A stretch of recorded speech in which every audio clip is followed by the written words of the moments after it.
Hi guys, Artiar here. So for this video, we'll be talking about should you R6 Lian or should you R6 Sakura? Why is these two topics and why am I comparing these two? Because the upcoming read up banner, we're gonna have Lian, we're gonna have Sakura as well. It's different week. Week 2 is Lian, week 3 is Sakura. And a lot of players is actually asking like, should I go for R6 Lian? Or should I go for R6 Sakura? Assuming you have the wish stone, right? There some of them have been saving their wish stone, and then they want to invest on one specific aspect that is going to help their account a lot. Then they are comparing between these two aspects because they have kind of a different role, but they have different usage and also different pro and cons as well. So for this video today, I'm going to break this down. I'm going to let you know who is more worth the value, or who is more suitable for your account if you are looking for the position or the role, because they work differently even though they work like kind of the same, right? So TLDR, before I start this video, in my opinion, who worth the most is obviously R6 Sakura. But if you don't focus on certain content or certain team, maybe R6 Lian will have a better value for you. So I'm gonna break this down. What is the advantage about Lian and what is the disadvantage about Lian? Then after that, I'll go through with the Sakura part.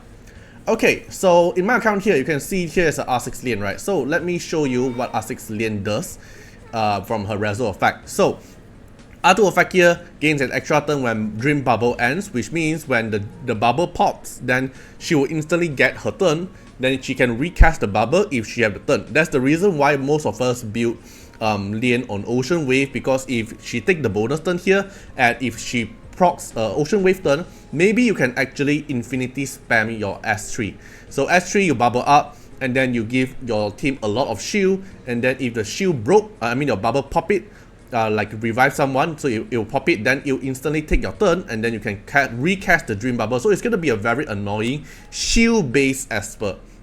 Okay, keep note, this is a shield based Esper, because with Lian Kit, healing is just the additional stuff for Lian. But the main point about Lian is about her shield. So if we take a look at her R4, when gaining a shield, the shield strength gains another 30% of the shield strength, which makes the shield even thicker. Right, so she's a shield Esper, not a heal Esper. She heals through getting attack, right? But the main point about Lian is still about shield, not about heal. Then the R6 effect. At the start of the combat, gains Dream Bubble for 2 turns. So this Dream Bubble here will not give your teammate the shield, because the shield is through her S3 effect here. But R6 effect is you instantly get the Dream Bubble, which means you can make your Lian very, very slow and just apply the miss rate up to the enemy, heals an ally when they take a hit. But you have to keep note, this heal is triggered once per target per turn, which means if within that one single turn, let's say Fumisuki hit you, and then you already trigger the heal, right? And then the follow-up damage, let's say like Feng Shun follow-up damage, or maybe it triggers like some relief set follow-up damage, all those follow-up damage that is happening within the same turn will not trigger the heal here. Okay, so that's the difference. So that later when I go through the Sakura part, then you'll know what's the difference. So when you hit the target that have a bubble Lian protection with it, you'll heal the first hit. But then after that, any follow-up damage or anything happening still within the same turn will not trigger this heal. Okay, then another good thing about this Dream Bubble, when an ally dies, Lian will revive it, heal them 50% of the max HP, and then this bubble will pop it, and then you can instantly regain your turn because you are R6 above. R2 effect will already gain you the regain the turn. Then if you regain the turn and you already have the S3, then you can recast the S3 instantly to shield up. Then now you only shield up, so it gives everyone defend up and shield. The shield strength is 60% of the Lian max HP. This 60% here will add on another 30% of the 60% through the R4 effect here. So the shield is going to be very thick. So if you fight a R6 Lian before, you will find that it's very annoying because of the miss rate up. So the miss rate will actually fuck up some of your dispel, some of your debuff apply, some of your damage cannot crit because of the miss. It's 25%. Okay, then the shield is very, very thick as well. So that's the annoying part of Lian. So if you go for R6 Lian, the good thing is you don't have to build Lian fast anymore. You can build Lian very slow because you don't have to instantly rush for your turn. You can, cause at the start of the combat you already get the protection from Lian, and if the bubble pop it, Lian will instantly get her turn, so you don't have to build Lian very fast as well. So let me show you my own Lian so you can get a point of view like how would you build your Lian. So if you take a look at my Lian is gonna build very slow. Like almost gonna have no speed, but I built some decent speed, right? Okay, so this is my own Lian. It's a R6 D6 Lian. Very high HP. Attack and defense is through the Rezo. And then a little bit of speed. If you want, you can even put into 0 speed, but I prefer to make her slightly little speed. And then pretty high resist as well, because I don't want Lian immunity to get wear off. I don't want Lian to get stunned easily, all those things. Even though Lian got within the dream bubble, Lian won't get control, right? The reason why I'm still going for resist is because I don't want Lian to die easily. I don't want Lian's shield will get dispelled easily, so the resist will actually come in handy in a way. But the most important part is the HP, because every single heal procs is based by Lian HP. So the higher the Lian HP, the thicker the shield and the more heal you're able to do. And then not to mention that Lian's Divinity is very strong, because Lian Divinity here will have immunity, have a 50% chance of granting 2 allied immunity for 1 turn. It might seem useless because of 50% chance to proc and immunity for only 1 turn. But imagine that in a rival rune content, and then you are fighting Yuhemi, or you're fighting an R6 Lian. Your point of view fighting an R6 Lian. That enemy doesn't have any immunity set because rival rune is fixed, right? But because of this Divinate, they suddenly put an immunity, let's say on R6 Suje. Then the Suje get protected, and then maybe your Tolan fail to block Suje out because of the immunity and also the miss rate Lian provide. So it's kind of annoying to fight Lian only in PvP content. So where will Lian be very good when she goes until R6? So Lian can be used in a few content. So let's say in Falsetto Fantasy here, in Sonica. So Sonica here you can put Lian. Okay, see, I put my Lian here at the team tree, because this team here doesn't have any healer, and then I want some protection. Lian will be a very good protection here because of the passive healing, the miss rate provided to the boss, and also let's say if the in the revive might be coming handy, all those stuff. So I'm putting my Lian here. So if we look at my own Sonica, my Lian is going for Harmony set. Okay, Harmony set. So you can use in Falsetto Fantasy as a deep healing only for the healing spot, and Lian can be also used for Chronos. If you don't care about speed run, then if you just want to go for a safe 20 turn Chronos, then Lian will come in handy for your early to mid stage. And then Andras will be where Lian will be shining as well if you don't care about speed run, because if we take a look at Andras here, the Andras kit here, your healing will actually get reduced. Let me see. Here, this debuff.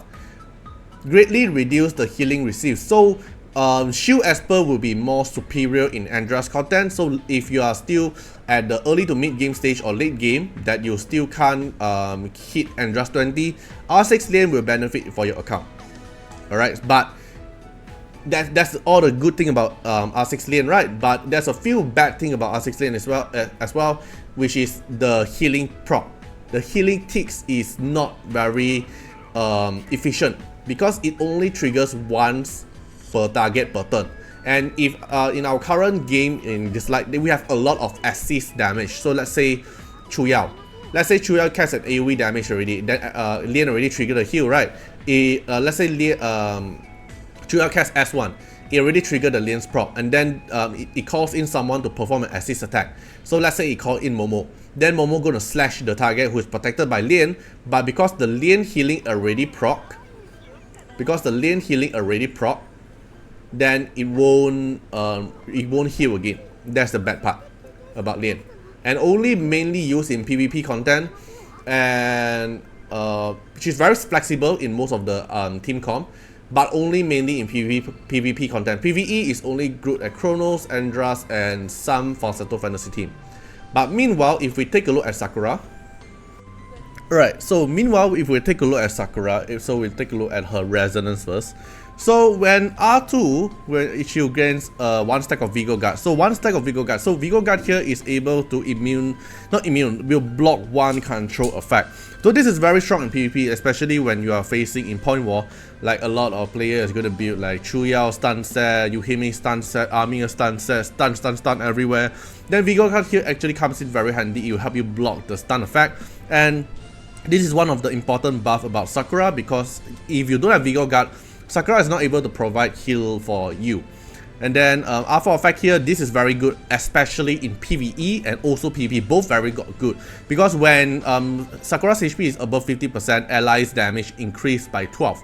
12% here is very impactful. And not to mention when R6, each time an ally with Vigor Guard actively casts their ability or is attacked by ability, increase their attack and defense by 5% and speed by 5 up to 10 times, which is 50% attack, 50% defense, and 50 speed. So this stats boost here is going to be meta changing for PvP and also PvE, both content. Because PvE is all about stats. PvP is also all about stats, because the more stats you have, the more damage you're gonna deal, or the more easier you're gonna tank the damage. And not to mention, Sakura is a defender esper, so if you have a Wuyu, especially when you have a Wuyu, Sakura is definitely the best pair with Wuyu. Like if you have to compare with Wuyu plus R6 Lian and Wuyu plus R6 Sakura, definitely Wuyu plus R6 Sakura is gonna benefit more because of the defender role. And then Divinate here doesn't really make too much of a benefit for Sakura. Like, it's good when Sakura gets stunned, then Sakura will get 50 speed, which makes her faster to wear off from the stun, and then she can take action. But if we are talking about Divinate value, then lane 1 will be a slightly more benefit for the effect value wise. But it's still a good value for Sakura because of the extra stats provided from the Divinate here. More healing and more defense means more true damage Sakura able to deal through with shockproof from Wuyu team, and also the healing from her HP. But unlike Lian doesn't have speed requirement, but Sakura need to be freaking fast, because Lian can provide healing passively without taking her action. But for Sakura, she have to cast the S3 first. So when she casts S3, she'll give everyone buff and also 1 stack of Vigor Guard. So this 1 stack of Vigor Guard here will trigger her passive. When ally with Vigor Guard recover HP upon attack, will recover HP active when wait, where is it? Vigor Guard, allies with Vigor Guard recover HP upon allies with Vigor Guard recover HP upon actively casting ability or being attacked, and the healing is 10% of Sakura's max HP. But it did not mention per target and per turn, which means within the same turn, as long as they get hit or when they take action, as long as they have a Vigor Guard on them and Sakura is still alive, then they will get healed. So let's say like Chu Yao cast S1, hit your target already, you already proc the heal. Your assist damage or any damage from the other Esper will also trigger this Vigor Guard heal. So unlike Lian healing is once per turn, but for Sakura, it doesn't have that limit, so it can keep on healing. But if you manage to take off the Vigor Guard, then there's no longer healing for that target. So let's say your team have like a lot of stun, even like Prisker multi-hit stun, multi-hit control Esper, all of stuff. Then as long as you're not able to make to let the enemy Sakura cast Vigor Guard, or you already take away the Vigor Guard, because when the Vigor Guard blocks 1 control effect, then this Vigor Guard will gone. So if you manage to do that and the target don't have Vigor Guard, then it won't get any healing from Sakura. So this is the bad side of Sakura. It's like the double-edged sword. It's very good at the same time, but it's easy to wear off at the same time. But Lian 1 is very consistent healing and doesn't need speed. So in that case, so if you want to use a Sakura in PvP content, your always press wrong. Your Sakura have to be very, very fast. So if you compare back to my Lian just now, my Sakura is built very fast. So here, it's going for speed set and also light set. Light set because I don't want to get hamstruck by Yuhime, so I want her to help on immunity. And then wind set, I already put as fast as possible, while maintaining the main set is HP bonus. Like I have faster speed set. So if I put on speed here, like I've stolen, okay, let's say I have this +4, I can put it on Sakura, but it's resist. But I want more HP on Sakura. So if the HP main stat for HP 1 I already apply on Feng Shun, and I also apply on Clara already. Okay, maybe I can move the Clara one to here, but basically you need your Sakura to be very fast because you want to let Sakura cast her S3. If Sakura doesn't cast her S3, then Sakura will not, then your team is still within the situation of unprotected. Because the only one who have Vigo Guide at the start of the combat is only Sakura. So the other ally, so let's say you are Wu Yu team, and then I'm a fast team, right? And if I don't hit your Sakura, I can actually use Jinchu or Momo or Sujie to one-shot your Wu Yu instantly, because you didn't apply the Vigo Guard to your target first. Unless you're able to make your Sakura to cast S1, and S1 will randomly give one stack of Sakura to one random ally. So but Sakura have to build very fast and then cast S3. That's the bad side for Sakura. But if you're talking about healing consistent wise, Sakura is like the healing amount wise, Sakura is doing a better job, and S2 here have Dispel. Lian doesn't have Dispel. Lian is only shield, heal, miss rate. Then Sakura have Dispel in her kit, which makes her also very good. And not to mention the passive reduce the 25% damage taken. Okay, then if not just PvP, if we take a look at PvE here, Sakura is also the meta as a buffer because of the stats boost. So if we take a look at my Dark Star Lord, I'm also using Sakura as a healer, as a buffer as well, because provides the defense up and attack up buff, provides a lot extra stats, attack stats increase, speed stats increase, and then the alpha effect increased 12% more damage output. Is a very strong buffer as well. I think I'm using, or like you see, Sonica I'm using Sakura, Dark Starlord I'm using Sakura, Probator I'm also using Sakura, and then if you take a look at my Dislyte land as well, Dislyte land Shadow Glow, I'm also using Sakura. Then is it Shadow Stream? No, Shadow Stream cannot use. Shadow Guild.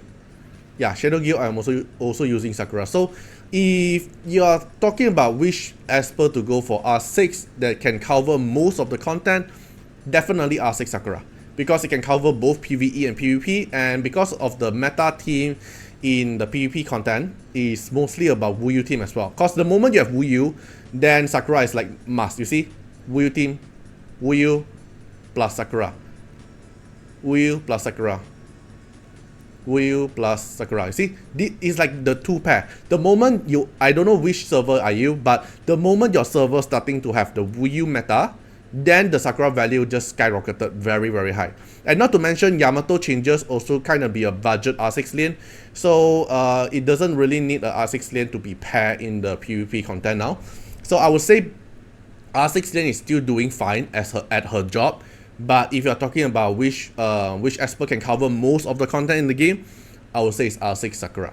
Okay, so hope this analyzed video actually helped you guys out who are still debating who should you get for R6 Lane or R6 Sakura.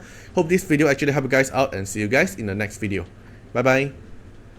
Special thanks for the direct support on the YouTube membership. So for the benefactor of Artiar, which is JNMP, Rosas15, Nocult Rajali, The Bluer Chilean, Cami, thank you so much for the support. And for the supporter and patron of Artiar, which is Louis Schneider, Agni, Code Wilderness, Wang Tamer, Ziggy, Kamaruki, Sunwalks, Rimu, Choni, Von Hexa, Rawson Bessie, Antonio Winterspoon, Marlene Williams, Uncle Chat, Eric Mendes, Carragrin, Riku Fred Iris, Calamity, Jordan Alons, thank you so much for the support. And that's not all. Also special thanks for the direct support on the live stream super chat for the latest 10.